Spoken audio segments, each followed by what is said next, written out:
The former Iszard's department store in downtown Elmira used to be a favorite holiday shopping destination. Now, for the first time since it closed its doors 35 years ago, people will be able to take a step back inside.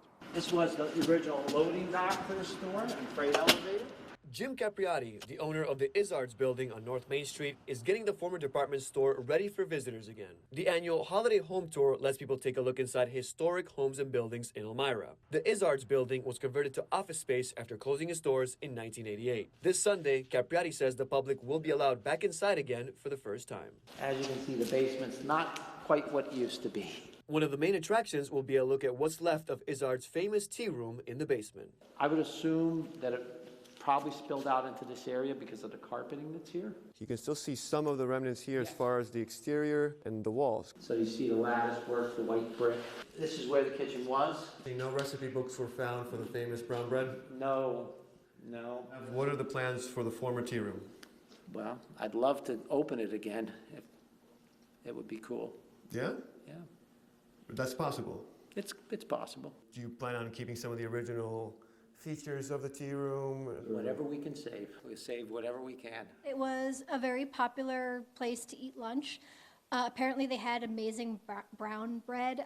People I've talked to, have fond memories of going and doing like a day of shopping and then having a lunch there. Their Christmas displays were apparently quite the thing that they would plan out like months in advance. So not only did they have on the store windows doing, interesting displays, but they would have little displays throughout.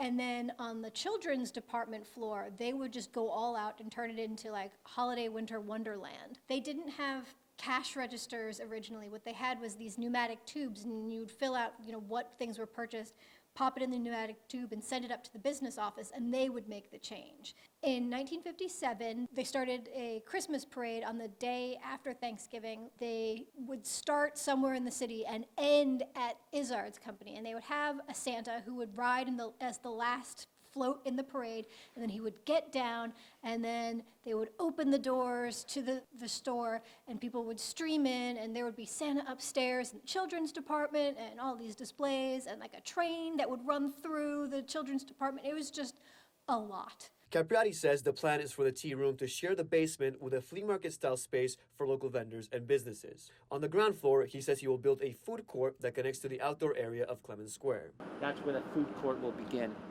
and the doors will be there to go in. The rest of the ground floor will still be occupied by a health insurance company. Capriati says other tenants in the upper floors moved out more than 10 years ago. On the second floor, dozens of clocks line the walls where a call center used to be. The second, third, and fourth floor of the building will be completely dismantled down to the exterior walls.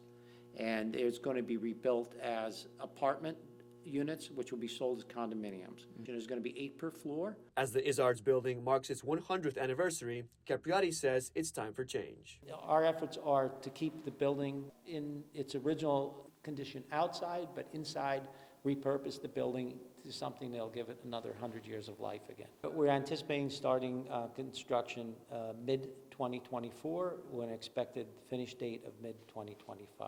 But it may take longer, but we will get it done. For more information on the Holiday Home Tour and the history of the Iszard's building, we posted more details on our website, that's mytwintiers.com. In downtown Elmira, I'm Nick Dubina, 18 News.